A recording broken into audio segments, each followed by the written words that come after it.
So I wanted to understand what you wanted to do with this show, because I saw it in Bilbao and it was very different.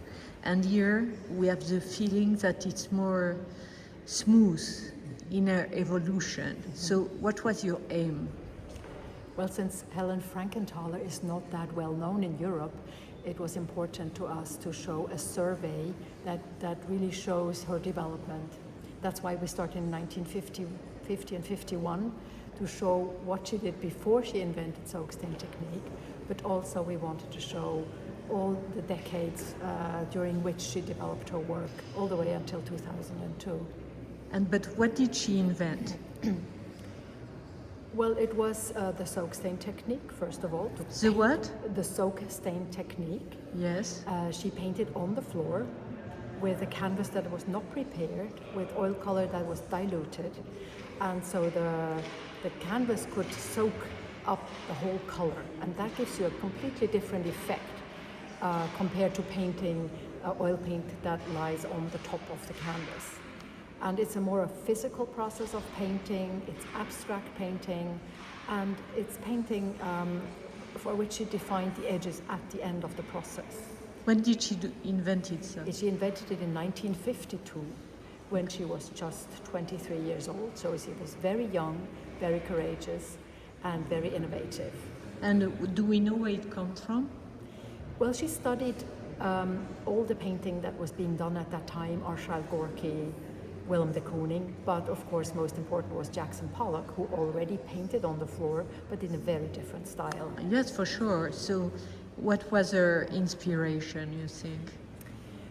I think one aspect was that she had done watercolors that year in nature, so this effect of color being soaked up by the paper is similar to her soak stain technique. And to have this unity of color and canvas is something that did not happen in Pollock's painting. Well, for sure. But so no one did that before?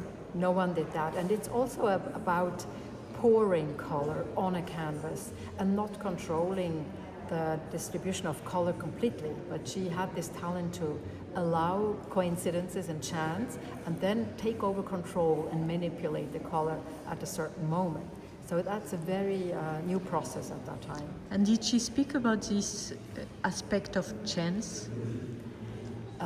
Yes, she liked it when it happened because she was very intuitive, and whatever happened on the canvas, she reacted to immediately. So she would either allow it or correct it. So she was really a master in this. And theoretically, in terms of concept, because it's a concept, right? Mm-hmm. What was he based on? What master? It was her own invention, I think, inspired by Pollock, that she could do something very different from everything that had happened before in painting. I think it was it was surprising, but it changed painting forever. Yes, and what was her relation to Pollock? Well, she had seen his exhibition in the late 50s in New York with the action and drip painting. That impressed her a lot, but only a year later when she visited his studio, she realized what that meant, that he painted on the floor. And so that inspired her to really look for a possibility for herself that was different but inspired by him. And what was her relation with the other abstract painters? Well, she was in the middle of them as a very young woman, so she discussed painting with Pollock, but also his wife Lee Krasner, and Willem de Kooning, and his wife, and Grace Hartigan. So she was in the middle of it, and also was together with Clement Greenberg, the art critic of the time. Of course, the early 50s. theoretician, right? Yes, exactly. So I think she learned very quickly and picked up a lot of interesting aspects from other painters, but then was capable of really inventing her own style. And were they machos? Yes. Well, it was a macho. No, but all around, society. all these guys and this strong woman inventing something. Yes, I think it was a male-dominated world at the time. At the same time, the women were part of the discussion, and when they, for instance, did the 51 exhibition where all these artists gathered together to show paintings in an empty building. All the women were part of it. They each brought a painting as well. But it was the same strong voice or different importance given to a woman they had voice? to fight, but I think Helen Frankenthaler is the one that was really successful because she painted large. She was confident. She just took it for granted. She's part of the game. The thing is about how large it is. She dares, huh? Yeah, part of it is really size. It mattered because between all these huge paintings, she needed to step up. Because on that period we expected women to make cute things, right? Exactly. And where does this confidence come from, you think? It's from her childhood. She grew up in a very affluent and very well-educated Jewish family in New York. And she had two sisters, and all of them were encouraged to have ambitions, go to very good schools. And her mother, what was she doing? She was at home. She didn't have a profession. But she encouraged the daughters. I mean, they framed every little drawing she had, put them up on the wall. So from early on, she was encouraged to be ambitious, and that's what she was. Wow. Yeah. And so how can we explain that we really discover her now in Europe? Why so late? That's a good question. I think our collection is typical. I mean, it's not typical because our collection of US American art of the post-war era is very old. We started in 1959, so that's much earlier than other European museums. Yeah, like Paris. Yeah, exactly. Nothing in Paris. Yes, but as everyone else, we focused on the men. Pollock we don't have much, but Rothko, Clifford Still, later Stella, and Jasper Johnson, everyone. But the women were forgotten because they were not part of the art market.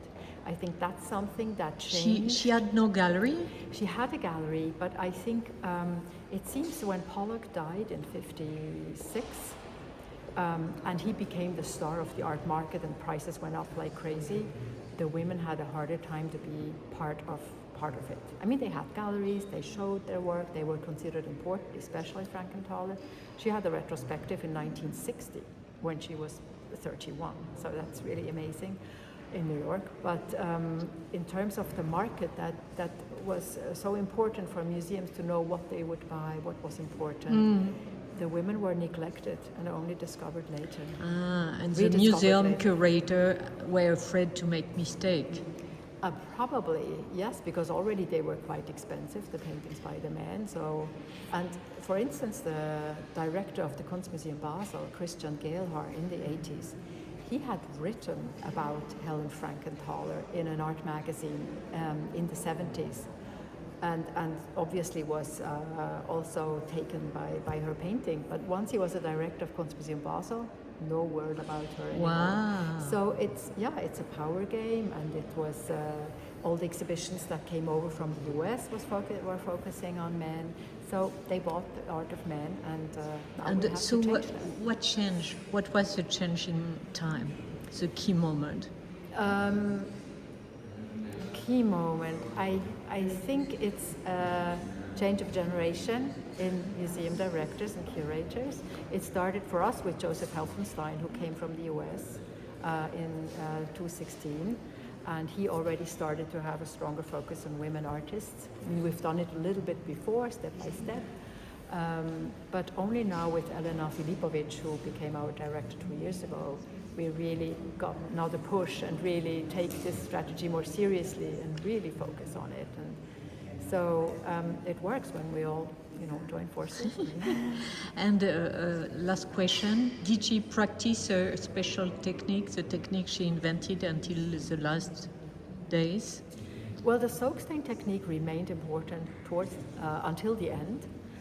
But in the meantime, she also explored other ways of painting. So often she combines it with a more opaque and thick application of color to have this contrast between the color field that's kind of opens a space, and then the painting structure that's on top of the surface.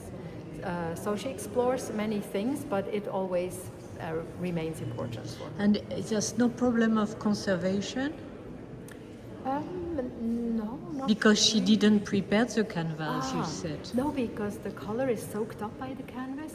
So it's actually easier than having a surface that might crack up. No, It's okay. no problem. And it's so beautiful. Yes. And so why did you put the Monet near it? Well, that's an important aspect of this survey here, that she was deeply rooted in the history of art.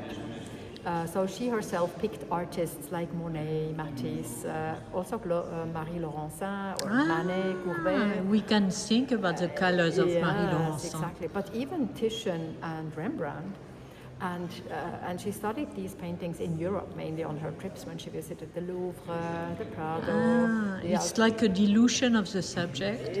Yes, well, she takes it as a starting point to do her own version of how you apply white color on a dark ground like Rembrandt. Or with Monet, I think it's the all-over structure of the late Monet paintings, where you see still see an illusion of his bridge. It would really work in the Yes. Nymphéa. But it's You ought to give it to Paris somewhere. I have an idea. yeah, it would suit the collection. You know the lady from l'Orangerie, he was in the yes. train with me. Oh, was she? So she will see that. Yes, For sure. Yes, I'm sure she would like to have it. Who does it belong to, this one? I think it's the Helen Frankenthaler Foundation, so it might still be available. So there's something to do. Yes, exactly. But okay, merci beaucoup. Thanks a lot. You're welcome. Thank you.